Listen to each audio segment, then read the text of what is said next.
So, hello guys, this is McLovin playing the Stanley Parable.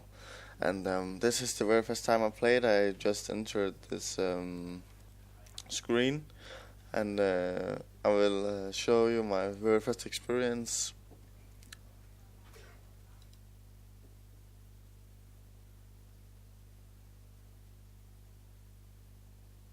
This is the story of a man named Stanley. Stanley worked for a company in a big building where he was employee number 427. Employee number 427's job was simple. He sat at his desk in room 427 and he pushed buttons on a keyboard. Orders came to him through a monitor on his desk, telling him what buttons to push, how long to push them, and in what order. This is what employee 427 did every day, every month, of every year. And although others might have considered it soul-rending, Stanley relished every moment that the orders came in, as though he had been made exactly for this job. And Stanley was happy. And then one day, something very peculiar happened. Something that would forever change Stanley. Something he would never quite forget. He had been at his desk for nearly an hour when he realized that not one single order had arrived on the monitor for him to follow. No one had showed up to give him instructions, call a meeting, or even say hi. Never in all his years at the company had this happened, this complete isolation. Something was very clearly wrong. Shocked, frozen solid, Stanley found himself unable to move for the longest time. But as he came to his wits and regained his senses, he got up from his desk and stepped out of his office.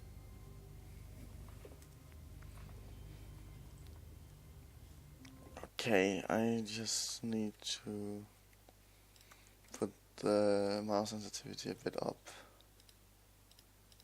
Let's look at this. Yes, much better.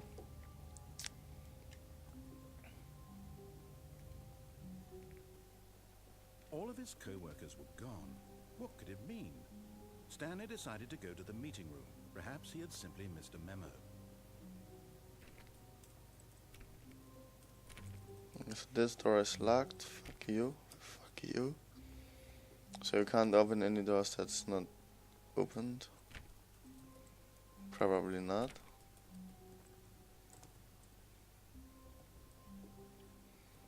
When Stanley came to a set of two open doors, he entered the door on his left. This was not the correct way to the meeting room, and Stanley knew it perfectly well. Perhaps he wanted to stop by the employee lounge first, just to admire it. Ah, yes, truly a room worth admiring. It had really been worth the detour after all, just to spend a few moments here in this immaculate, beautifully constructed room. Stanley simply stood here, drinking it all in. But eager to get back to business, Stanley took the first open door on his left. I've heard this is a mindfuck game, so I don't think I will follow the narrative. Following directions. It's incredible he wasn't 5 years ago.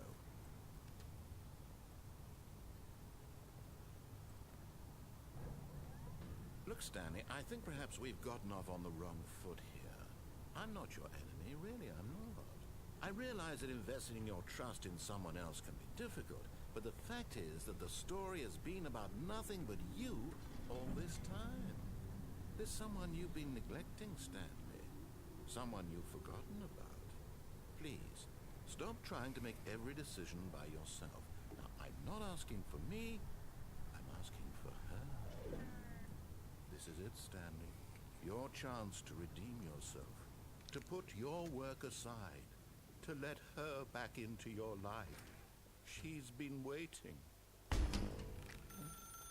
That's her, Stanley. You need...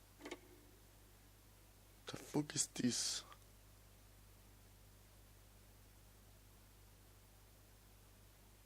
Oh, Stanley, is that you? Hold on, sweetie. Sorry to keep you waiting. I'm just pulling the bread out of the oven. All right. Okay, there we go. All right, now, I want you to come in and tell me all about your day.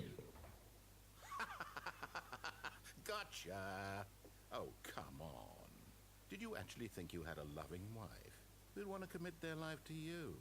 I'm trying to make a point here, Stanley. I'm trying to get you to see something. Come inside.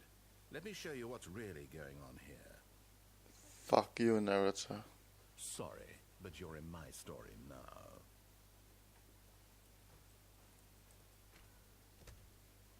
This is a very sad story about the death of a man named Stanley. Stanley is quite a boring fellow.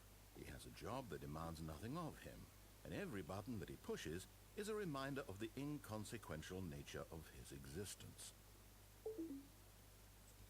Look at him there, pushing buttons, doing exactly what he's told to do. Fuck you, Now narrator. he's pushing a button.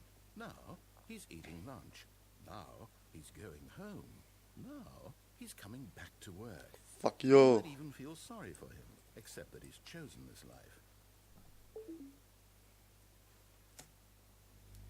But in his mind, he can go on fantastic adventures. From behind his desk, Stanley dreamed of wild expeditions into the unknown, fantastic discoveries of new lands. It was wonderful. And each day that he returned to work was a reminder that none of it would ever happen to him. And so he began to fantasize about his own job. First, he imagined that one day while at work, he stepped up from his desk to realize that all of his co-workers, his boss, everyone in the building had suddenly vanished off the face of the earth. The thought excited him terribly. So he went further. He imagined that he came to 2 open doors and that he could go through either. At last, choice. It barely even mattered what lay behind each door. The mere thought that his decisions would mean something was almost too wonderful to behold. As he wandered through this fantasy world, he began to fill it with many possible paths and destinations. Down one path lay an enormous round room with monitors and mind controls. And down another was a yellow line that weaved in many directions. And down another was a game with a baby. And he called it the Stanley Parable. It was such a wonderful fantasy, and so in his head he relived it again, and then again, and again, over and over, wishing beyond hope that it would never end. What That the he might fuck? always feel this free. Why the Surely fuck is there's there a an answer table somewhere there in on the the past. fucking desk? Maybe, perhaps if he played Fuck just you. one more time. But there is no answer. How could there possibly be? In reality, all he's doing is pushing the same buttons he always has. Nothing has changed. The longer he spends here, the more invested he gets. The more he forgets which life is the real one. And I'm trying to tell him this. That in this world he can never be anything but an observer. That as long as he remains here, he's slowly killing himself. But he won't listen to me. He won't stop. Here, watch this. Stanley, the next time the screen asks you to push a button, do not do it.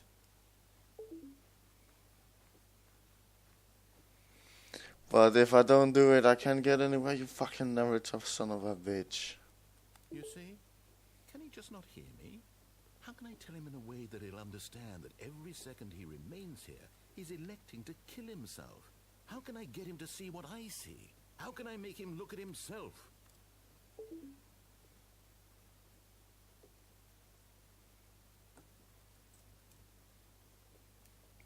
I don't have any other choice than to push the one button, and I will be in the narrative story forever. I suppose I can't. Not in the way I want him to. But I don't make the rules. I simply play to my intended purpose, the same as Stanley. We're not so different, I suppose. I'll try once more to convey all this to him. I'm compelled to. I must. Perhaps, well, maybe this time he'll see. Maybe this time. And I tried again, and Stanley pushed a button. And I tried again, and Stanley pushed a button. And I tried.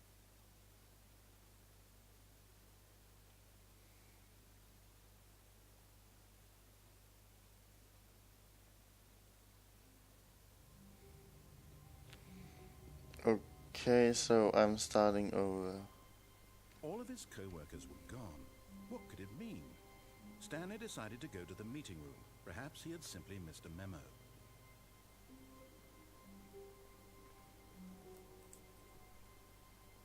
When Stanley came to a set of 2 open doors, he entered the door on his left.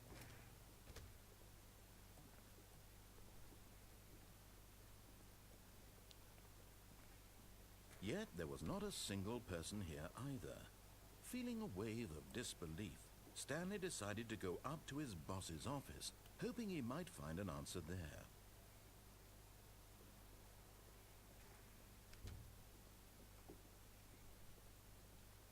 Coming to a staircase, Stanley walked upstairs to his boss's office. Let's try and follow the narrator's instructions.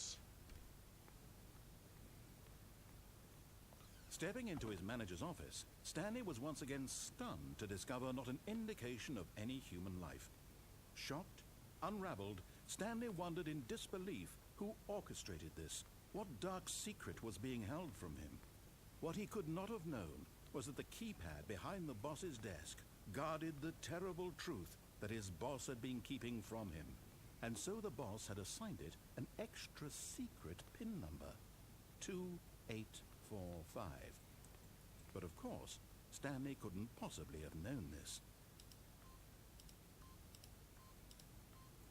Yet incredibly, by simply pushing random buttons on the keypad, Stanley happened to input the correct code by sheer luck. Amazing. He stepped into the newly opened passageway. That's looking like fucking CSGO, what the fuck.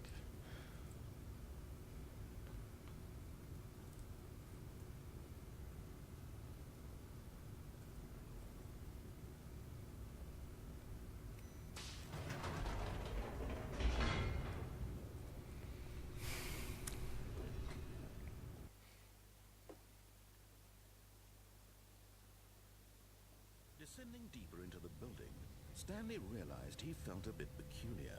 It was a stirring of emotion in his chest, as though he felt more free to think for himself, to question the nature of his job. Why did he feel this now, when for years it had never occurred to him? This question would not go unanswered for long.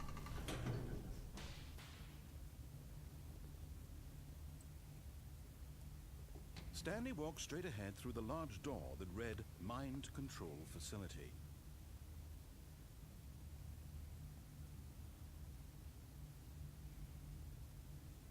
Should I try to escape or not? Let's try and escape this fucking son of a bitch narrator. Although this passageway had the word escape written on it, the truth was that at the end of this hall, Stanley would meet his violent death.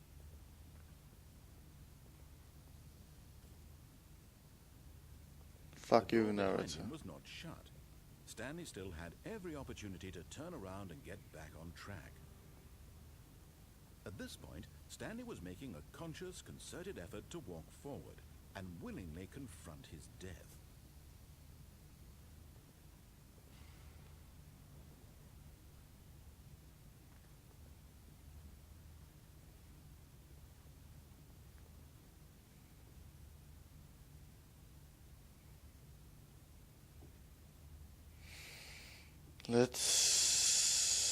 Should I try or should I not? Fuck you, narrator, I'm trying.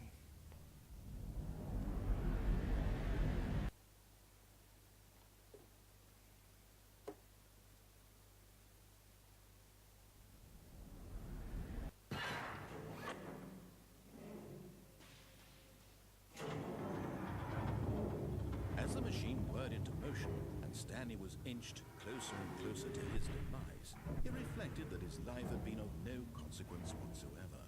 Stanley can't see the bigger picture. He doesn't know the real story, trapped forever in his narrow vision of what this world is. Perhaps his death was of no great loss, like plucking the eyeballs from a blind man. And so he resigned and willingly accepted this violent end to his brief and shallow life. Farewell, Stanley.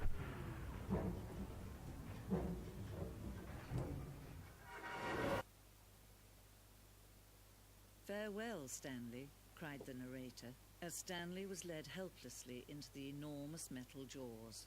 In a single visceral instant, Stanley was obliterated, as the machine crushed every bone in his body, killing him instantly.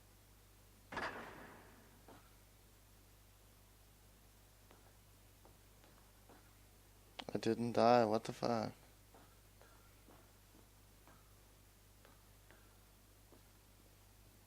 And yet it would be just a few minutes before Stanley would restart the game, back in his office, as alive as ever. What exactly did the narrator think he was going to accomplish?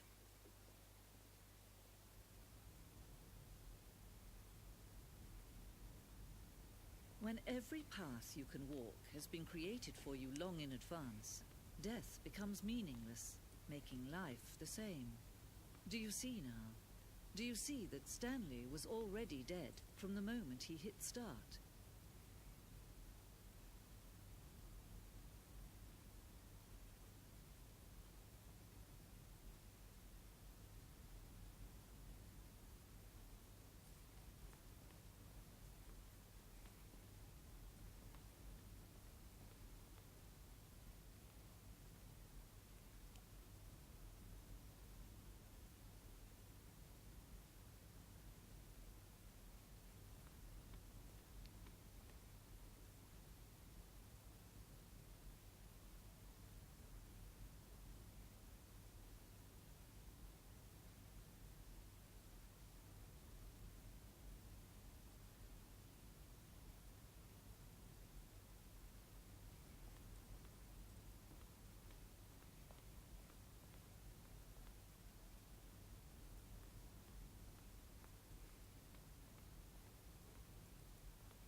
So basically, this is some kind of credential, you know, the play.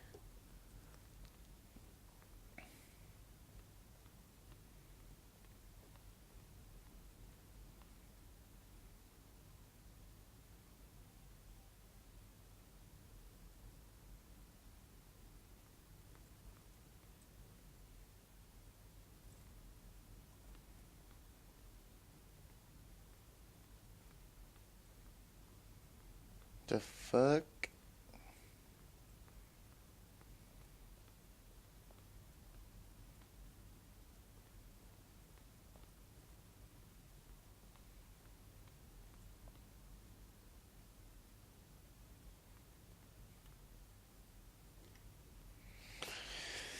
Let's go into the dark room. It's at Stanley, the parable. And see if I'm not starting over just once more.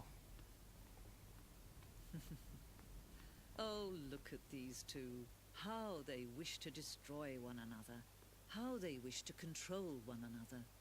How they both wish to be free. Can you see? Can you see how much they need one another? I can see shit. Perhaps not. Sometimes these things cannot be seen. But listen to me. You can still save these two. You can stop the program before they both fail. Push escape and press quit. There's no other way to beat this game. As long as you move forward, you'll be walking someone else's path. Stop now and it'll be your only true choice. Whatever you do choose. Fuck you. Time choose for you. Don't let time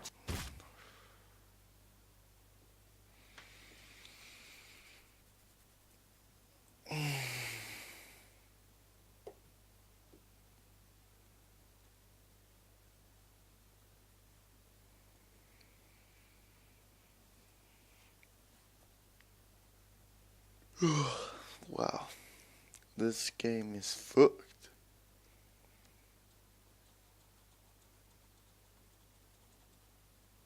So, am I supposed to quit? Probably.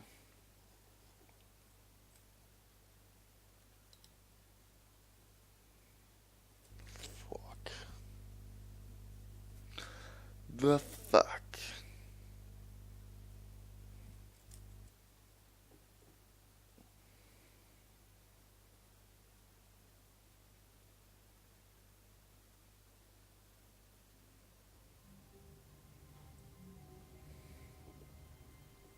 All of his co-workers were gone. What could it mean? Stanley decided to go to the meeting room. Perhaps he had simply missed a memo.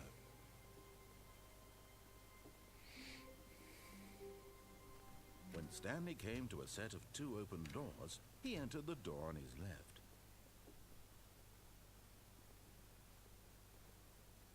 Yet there was not a single person here either. Feeling a wave of disbelief, Stanley decided to go up to his boss's office. Coming to a staircase, Stanley walked upstairs to his boss's office.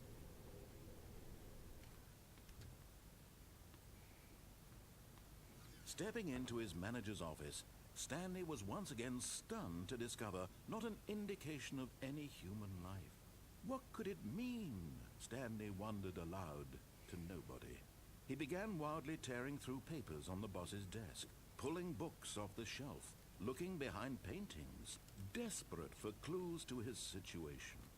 But his attention was caught by a keypad behind the boss's desk. What could its purpose be? In fact, this keypad guarded the terrible secret that lay buried below his feet. And so the boss had assigned it an extra secret PIN number, 2845. But of course, Stanley couldn't possibly. Yet incredibly, by simply pushing random buttons on the keypad, Stanley happened to input the correct code by sheer luck. Amazing. He stepped into the newly opened passageway.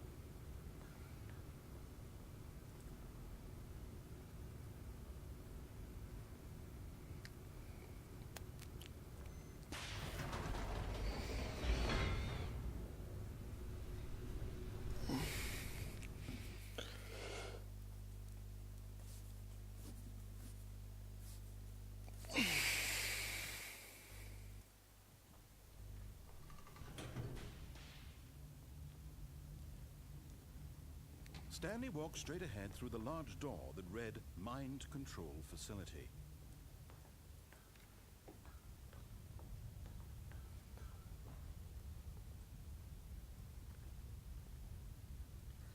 The lights rose on an enormous room packed with television screens.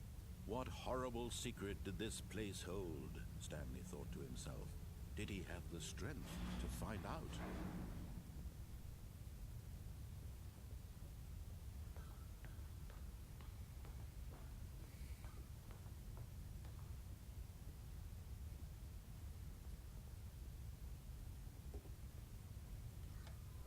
Now the monitors jumped to life, their true nature revealed. Each bore the number of an employee in the building, Stanley's co-workers. The lives of so many individuals reduced to images on a screen, and Stanley, one of them, eternally monitored in this place where freedom meant nothing.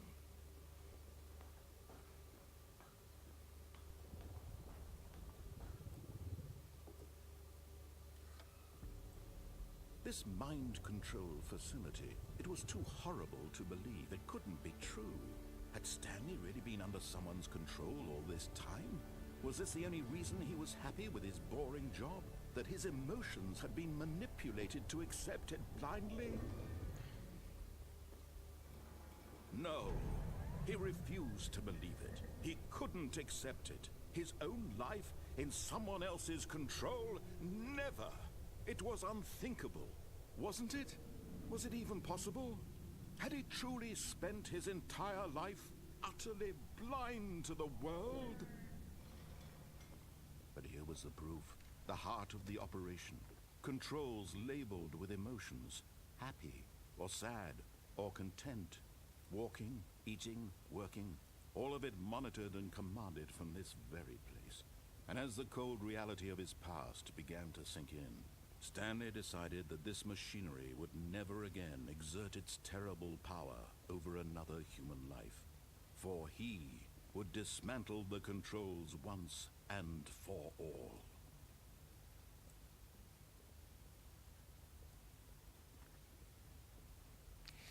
The fuck?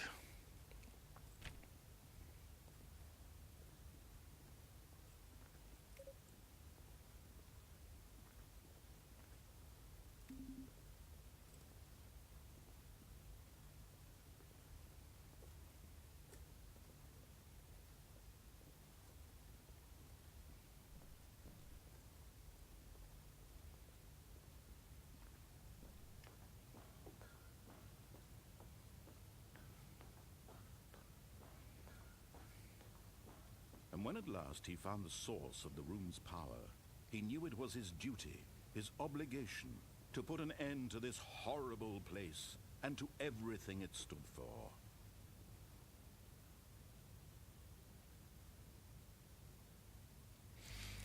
If I turn it off, I'll probably lose. If I turn it on, I can see the mind control, and I'll go it on. Oh, Stanley, you didn't just activate the controls, did you? After they kept you enslaved all these years, you go and you try to take control of the machine for yourself. Is that what you wanted? Control? Oh, Stanley, I applaud your effort, I really do. But you need to understand, there's only so much that machine can do. You were supposed to let it go, turn the controls off, and leave. If you want to throw my story off track, you're going to have to do much better than that. I'm afraid you don't have nearly the power you think you do. For example, and I believe you'll find this pertinent, Stanley suddenly realized he had just initiated the network's emergency detonation system. In the event that this machine is activated without proper DNA identification, nuclear detonators are set to explode, eliminating the entire complex. How long until detonation then? Let's say, 2 minutes. Ah, now this is making things a little more fun, isn't it, Stanley? It's your time to shine. You are the star. It's your story now. Shape it to your heart's desires. Oh, this is much better than what I had in mind. What a shame we have so little time left to enjoy it. Mere moments until the bomb goes off. But what precious moments each one of them is. More time to talk about you, about me, where we're going, what all this means. I barely know where to start. What's that? You'd like to know where your coworkers are? A moment of solace before you're obliterated? All right, I'm in a good mood. You're gonna die anyway. I'll tell you exactly what happened to them. I erased them. I turned off the machine. I set you free. Of course, that was merely in this instance of the story. Sometimes when I tell it, I simply let you sit there in your office forever, pushing buttons endlessly and then dying alone. Other times, I let the office sink into the ground, swallowing everyone inside, or I let it burn to a crisp. I have to say this, though, this version of events has been rather amusing. Watching you try to make sense of everything and take back the control wrested away from you, it's quite rich. I almost hate to see it go. But I'm sure whatever I come up with on the next go-around will be even better. My goodness, only 34 seconds left. But I'm enjoying this so much. You know what? To hell with it. I'm going to put some extra time on the clock, why not? These are precious additional seconds, Stanley. Time doesn't grow on trees. Oh dear me, what's the matter, Stanley? Is it that you have no idea where you're going or what you're supposed to be doing right now? Or did you just assume when you saw that timer that something in this room was capable of turning it off? I mean, look at you. Running from button to button, screen to screen, clicking on every little thing in this room. These numbered buttons, no, these colored ones, or maybe this big red button, or this door. Everything, anything, something here will save me. Why would you think that, Stanley? That this video game can be beaten? Won? Solved? Do you have any idea what your purpose in this place is? Stanley, you're in for quite a disappointment. But here's a spoiler for you. That timer isn't a catalyst to keep the action moving along. It's just seconds ticking away to your death. You're only still playing instead of watching a cutscene because I want to watch you for every moment that you're powerless. To see you made humble. This is not a challenge. It's a tragedy. You wanted to control this world, that's fine. But I'm going to destroy it first, so you can't. Take a look at the clock, Stanley. That's 30 seconds you have left to struggle. 30 seconds until a big boom and then nothing. No ending here, just you being blown to pieces. Will you cling desperately to your frail life, or will you let it go peacefully? Another choice. Make it count, or don't. It's all the same to me, all a part of the joke. And believe me, I will be laughing at every second of your inevitable life from the moment we fade in until the moment I say, happily ever after. Wow.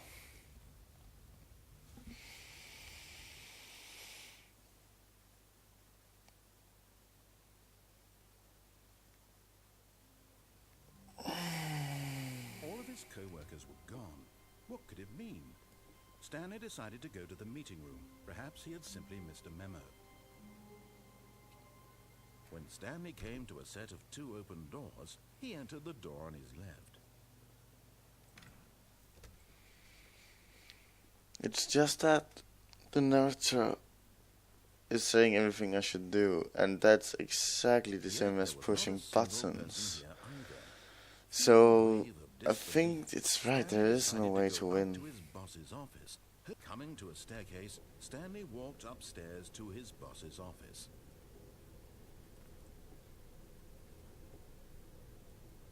But Stanley just couldn't do it.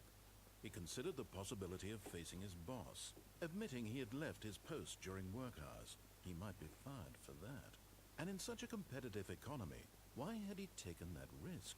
All because he believed everyone had vanished? His boss would think he was crazy. And then something occurred to Stanley. Maybe, he thought to himself, maybe I am crazy. All of my co-workers blinking mysteriously out of existence in a single moment for no reason at all? None of it made any logical sense. And as Stanley pondered this, he began to make other strange observations. For example, why couldn't he see his feet when he looked down? Why did doors close automatically behind him wherever he went? And for that matter, these rooms were starting to look pretty familiar. Were they simply repeating? No, Stanley said to himself, this is all too strange. This can't be real. And at last, he came to the conclusion that had been on the tip of his tongue. He just hadn't found the words for it. I'm dreaming, he yelled. This is all a dream. Oh, what a relief Stanley felt to have finally found an answer, an explanation. His co-workers weren't actually gone. He wasn't going to lose his job. He wasn't crazy after all. And he thought to himself, I suppose I'll wake up soon. I'll have to go back to my boring real-life job pushing buttons. I may as well enjoy this while I'm still lucid. So, he imagined himself flying and began to gently float above the ground. Then he imagined himself soaring through space on a magical starfield, and it too appeared. It was so much fun, and Stanley marveled that he had still not woken up. How was he remaining so lucid? And then perhaps the strangest question of them all entered Stanley's head. One he was amazed he hadn't asked himself sooner. Why is there a voice in my head dictating everything that I'm doing and thinking? Now the voice was describing itself being considered by Stanley, who found it particularly strange. I'm dreaming about a voice describing me, thinking about how it's describing my thoughts, he thought. And while he thought it all very odd, and wondered if this voice spoke to all people in their dreams, the truth was that, of course, this was not a dream. How could it be? Was Stanley simply deceiving himself, believing that if he's asleep he doesn't have to take responsibility for himself? Stanley is as awake right now as he's ever been in his life. Now, hearing the voice speak these words was quite a shock to Stanley. After all, he knew for certain, beyond a doubt, that this was in fact a dream. Did the voice not see him float and make the magical stars just a moment ago? How else would the voice explain all that? This voice was a part of himself too. Surely, if he could just... He would prove it. He would prove that he was in control, that this was a dream. So he closed his eyes gently, and he invited himself to wake up. He felt the cool weight of the blanket on his skin, the press of the mattress on his back, the fresh air of the world outside this one. Let me wake up, he thought to himself. I'm through with this dream. I wish it to be over. Let me go back to my job. Let me continue pushing the buttons. Please, it's all I want. I want my apartment, and my wife, and my job. All I want is my life exactly the way it's always been. My life is normal. I am normal. Everything will be fine. I am okay.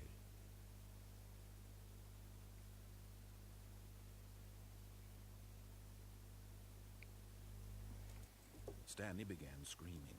Please, someone, wake me up. My name is Stanley. I have a boss. I have an office. I am real. Please, just someone tell me I am real. I must be real. I must be. Can anyone hear my voice? Who am I? Who am I? And everything went black. Come on, for fuck's sake. This is the story of a woman named Mariella. Mariella woke up on a day like any other. She arose, got dressed, gathered her belongings, and walked to her place of work. But on this particular day, her walk was interrupted by the body of a man who had stumbled through town talking and screaming to himself, and then collapsed dead on the sidewalk. And although she would soon turn to go call for an ambulance, for just a few brief moments, she considered the strange man. He was obviously crazy. This much she knew. Everyone knows what crazy people look like. And in that moment, she thought to herself how lucky she was to be normal. I am sane. I am in control of my mind. I know what is real and what isn't. It was comforting to think this, and in a certain way, seeing this man made her feel better. But then she remembered the meeting she had scheduled for that day, the very important people whose impressions of her would affect her career, and by extension, the rest of her life. She had no time for this, so it was only a moment that she stood there, staring down at the body. And then she turned and ran.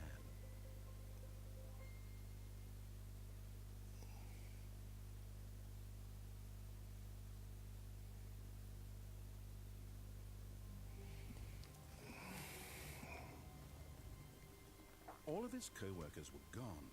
What could it mean? Stanley decided to go to the meeting room. Perhaps he had simply missed a memo.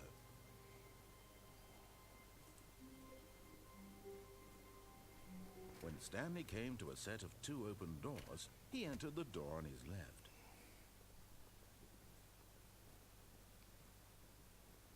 Yet there was not a single person here either. Feeling a wave of disbelief, Stanley decided to go up to his boss's office. Coming to a staircase, Stanley walked upstairs to his boss's office.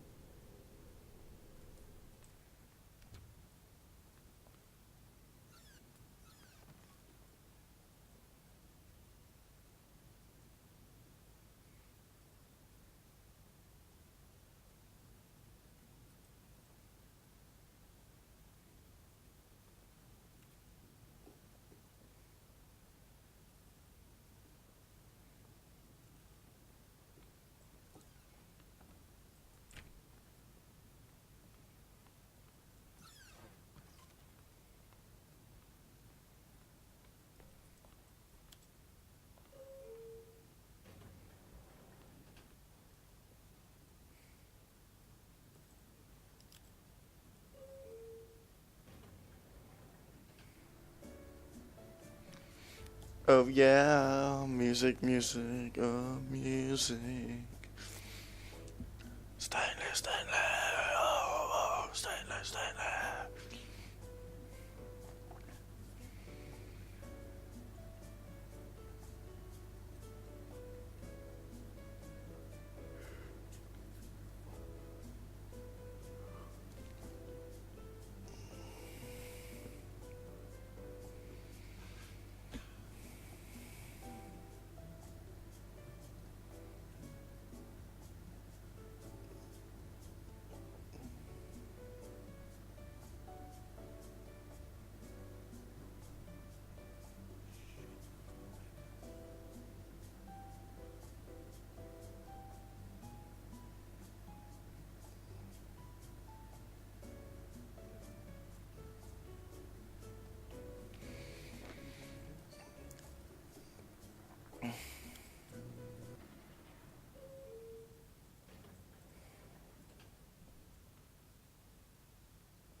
Like it would make a difference.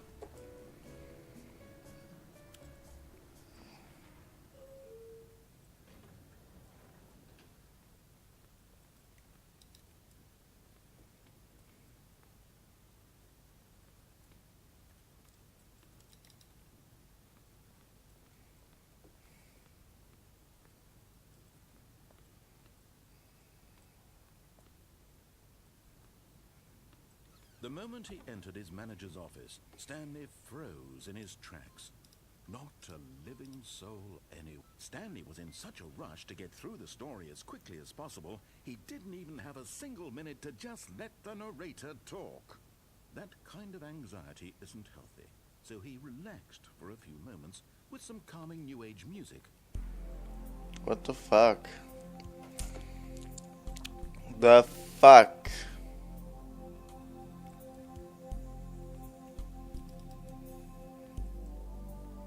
Feeling soothed and rejuvenated, Stanley calmly walked forward into the opened passageway.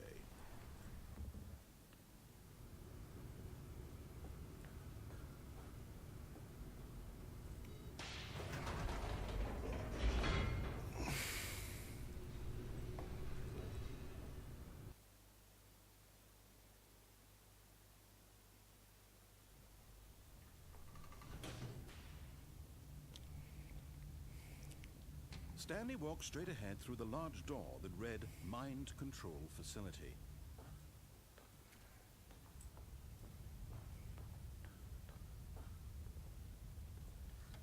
The lights rose on an enormous room packed with television screens.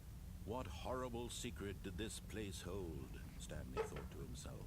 Did he have the strength to find out?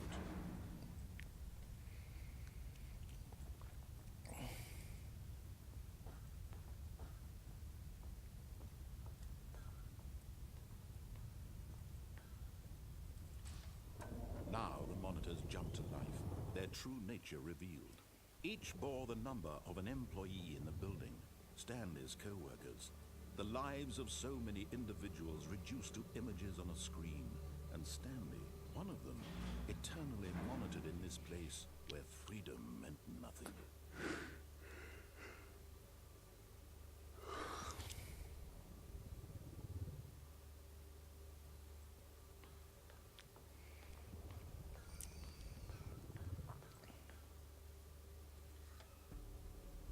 This mind control facility, it was too horrible to believe. It couldn't be true. Had Stanley really been under someone's control all this time? Was this the only reason he was happy with his boring job? That his emotions had been manipulated to accept it blindly? No, he refused to believe it. He couldn't accept it. His own life in someone else's control? Never! It was unthinkable, wasn't it? Was it even possible? Had he truly spent his entire life utterly blind to the world? But here was the proof, the heart of the operation. Controls labeled with emotions, happy or sad or content, walking, eating, working, all of it monitored and commanded from this very place. And as the cold reality of his past began to sink in, Stanley decided that this machinery would never again exert its terrible power over another human life. For he would dismantle the controls once and for all.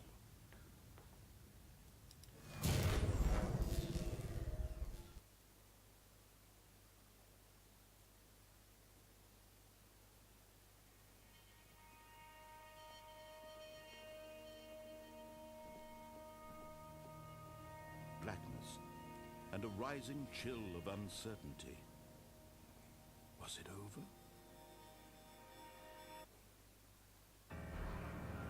Yes. He had won. He had defeated the machine, unshackled himself from someone else's command. Freedom was mere moments away. And yet, even as the immense door slowly opened, Stanley reflected on how many puzzles still lay unsolved. Where had his co-workers gone? How had he been freed from the machine's grasp? What other mysteries did this strange building hold? But as sunlight streamed into the chamber, he realized none of this mattered to him, for it was not knowledge or even power that he had been seeking, but happiness. Perhaps his goal had not been to understand, but to let go. No longer would anyone tell him where to go, what to do, or how to feel. Whatever life he lives, it will be his. And that was all he needed to know. It was perhaps the only thing worth knowing. Stanley stepped through the open door.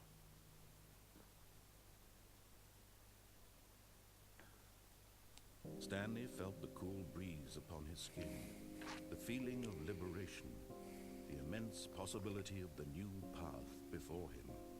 This was exactly the way, right now, that things were meant to happen. And Stanley was happy.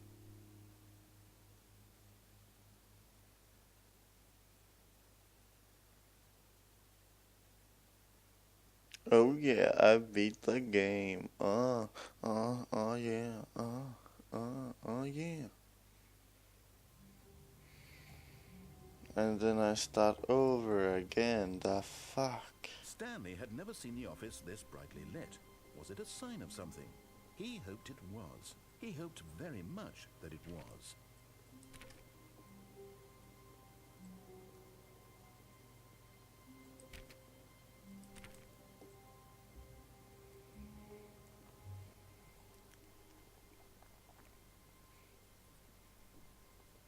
When Stanley came to a set of 2 open doors, he entered the door on his left.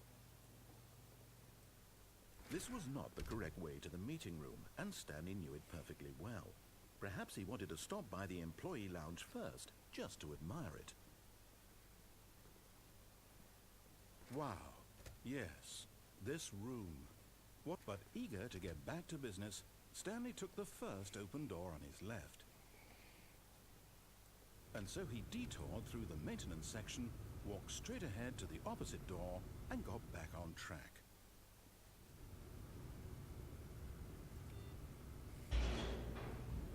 I will probably be crossed once again.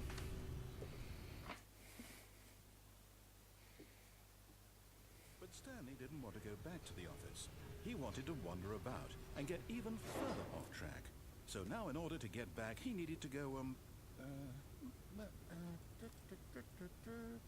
from here it's, left.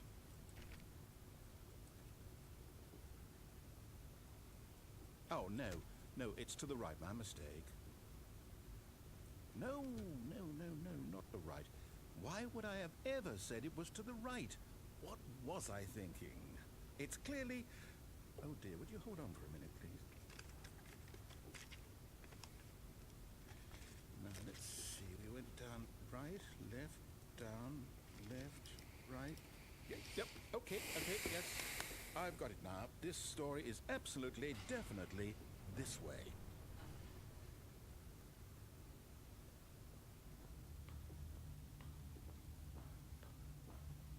No, No.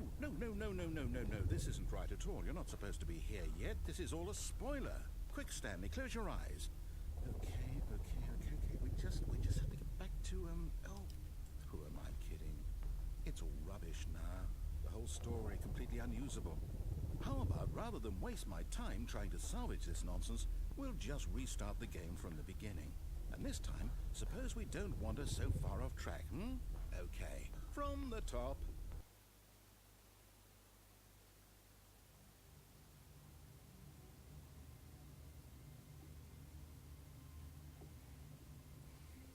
All of his co-workers were gone. What could it mean? Stanley decided to go to the meeting room. Perhaps he had simply missed a memo. Let's try and see if we win by doing the same thing again. When Stanley... Wait, what? No, I restarted. I swear, I definitely restarted the game over, completely fresh. Everything should be... Oh, did something change? Stanley, did you change anything when we were back in that room with all the monitors? Did you move the story somewhere, or... Hold on. Why am I asking you? I'm the one who wrote the story. It was right here just a minute ago. I know for sure that it's here somewhere. Okay, then. It's an adventure. Come, Stanley. Let's find the story.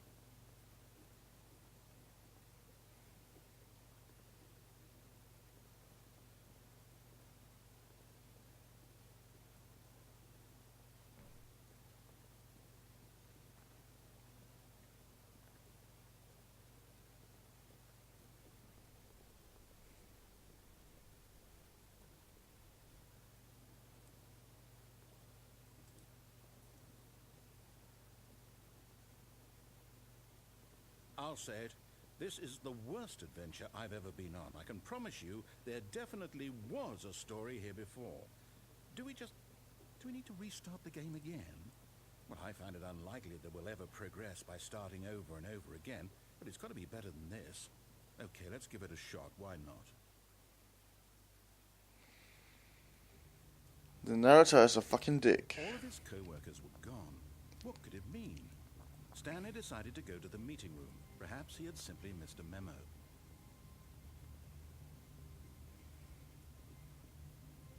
Okay, yep, it's worse. I might be remembering this wrong. It's possible the story is back where we just came from.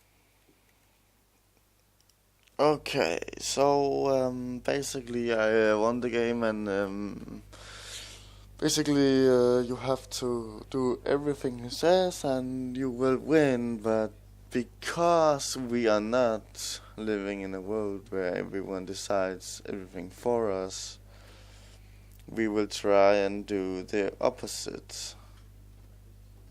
That's actually quite clever. If you just followed the instruction from the start, we would beat the game. But in the society really is, we are growing up with questioning everything, and that's why we couldn't beat these games to start with, because we were always trying to do it for ourselves.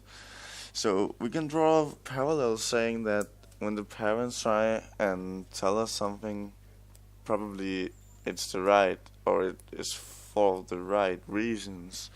They're doing it for the right thing for us, but what I get out of this game is that when we try and do it for ourselves, we might lose, but we will get the experience that we will try and make it better next time when we doesn't win.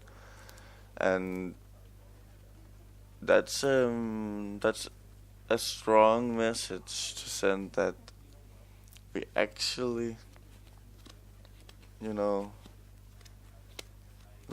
actually functioning well. So it was pretty fun, and now I will stop with this game for now, and I will see you later.